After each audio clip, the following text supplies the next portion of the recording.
Hey, Chef Jesse here. Well, I told you, a lot of people have been asking me how, they see in my videos how I made my pork shoulder pernil, but they don't know how to make it. They go, oh, does it come out crunchy? This, I don't know. I started cooking it by luck, and it came out, and now, so what I'm going to do, I'm going to cook this big, heavy, freaking thing. It's about 8 pounds, and I'm going to show you how I prepare it. It might not be the right way. It might be different from what you've seen. I don't know. I mean, I don't know what I do. What I do know is that whatever I do comes out good. So first of all, let's take this big shoulder out of here. Okay, you see it? No, you don't see it. Okay, let's see.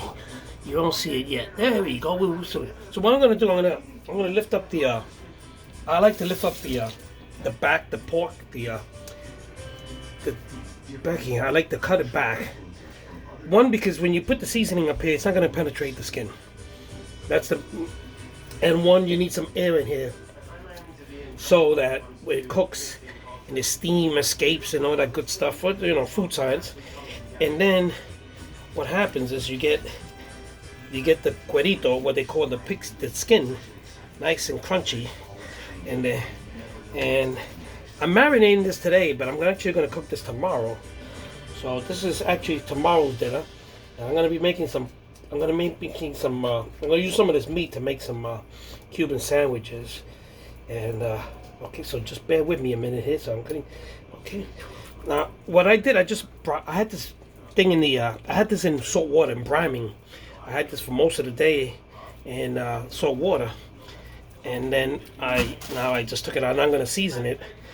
And then by tomorrow, okay, so what I like to do is I like to put stabs in it, you put stabs in it all the way through as far as you can go. You hit a bone, go somewhere else.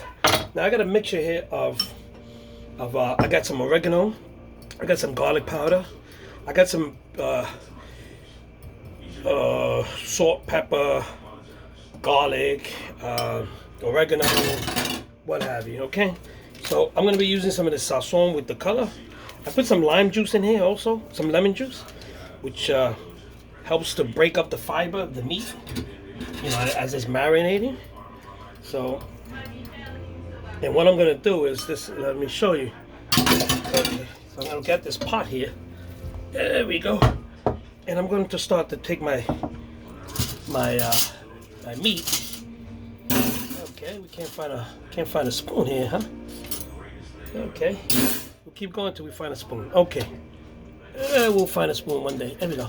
Okay. So, I take this mixture that I make and I put it into the holes. Okay. There you go. Every place that I built the hole is where I'm going to stick this in. Okay. Remember, there's a big piece of meat and the flavor has to get in there and travel inside. Okay. And wherever I put I've got to find these holes where I stabbed. There you go. Okay. And I'm going to pour some in there, okay? And I'm going to pour some in there, and I'm going to rub this all over the place, okay? Now I'm going to turn this around, and, okay, now I got to find my my holes. So there goes one, and I'm going to stick my finger in there. I'm going to finger this thing, and there you go. And if you need to make more holes, you make more holes. Doesn't matter. There you go. There was one hole. Okay. Now remember, this is a big piece of meat, so you have to really season it right, because if not, it's not gonna taste right, because the meat, the seasoning is not gonna get all the way in there. So you got to make these holes. There you go. And then once again, so here we go. Now we pour it in there. Okay. Look at that. Don't let it escape. No, don't get in there. Okay. And on every nook and cranny that you can think of, you're gonna put some of the seasoning so it travels in. Okay. Now I like to season this the night before, or like I said, or even 2 days before. You can even do it. Some people do it way ahead of time, and it tastes better. So let's pour some of this stuff in there. There you go. Oh man. Okay. There you go. And yeah, this is good stuff. Okay. Okay, let's So get some of this nice coloring on top of it here, so that the cuerito looks nice and a nice color when you start to cook it. So this thing is gonna have a lot of flavor. I know it is. It's gotta have a lot of flavor. Oh, there goes the TV. Wake up the neighbors, and yeah. So, oh, there goes another hole. Let's finger this. Let's put some of this thing in here. Let's pour some of this liquid in here. Okay. There you go. Look at that. So, okay. So look at this. Look how this looks. So it's very simple. I mean, some people say, "Oh, it's hard to." No, like I said, I started with some oil, some olive oil, and I put in some salt, some pepper, some garlic powder, some real garlic, crushed garlic that I had. I put some oregano, which is very important for the flavor of the pork, and some black pepper, of course, and that's it. And then, of course, this sazon with achote. The achote is important because the achote is what gives it the nice coloring.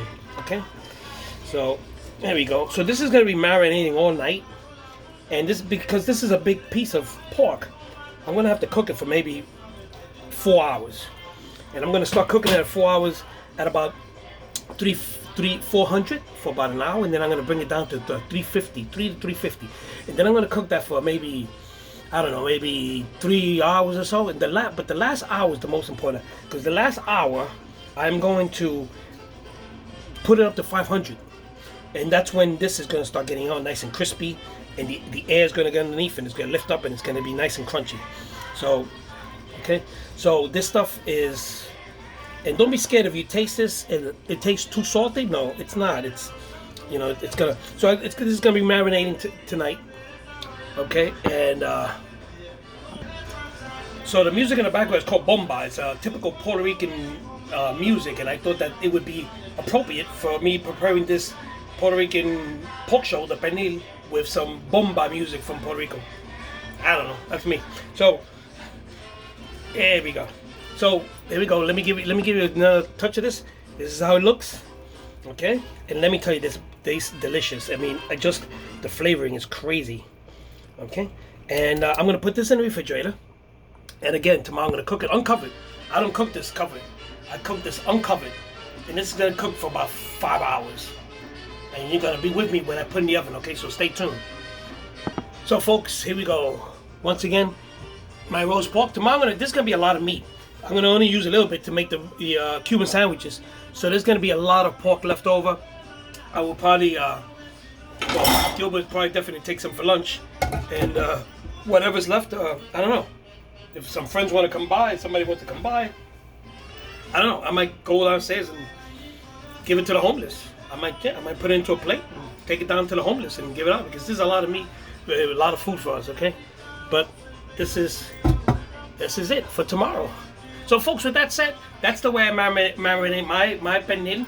I'm pretty sure you probably have a lot of different ideas, or you have different ways of doing it, because you follow your grandmother, or your mother, or your aunt, or somebody like that. I don't know. I learned this. I don't know where, but it comes out good, and you're gonna see tomorrow. So tonight, this is my last video of the night. It's Saturday night. It's 10:58, and I'll see you guys tomorrow. And we're gonna start cooking this early tomorrow, maybe about 11 o'clock in the day, 9 o'clock, 10 o'clock in the morning. So it's gonna cook the whole day, nice and slow and nice and crispy, and it's gonna be delicious. Oh my God! I'll see you guys tomorrow, Sunday. Have a great night. Enjoy yourselves. I am.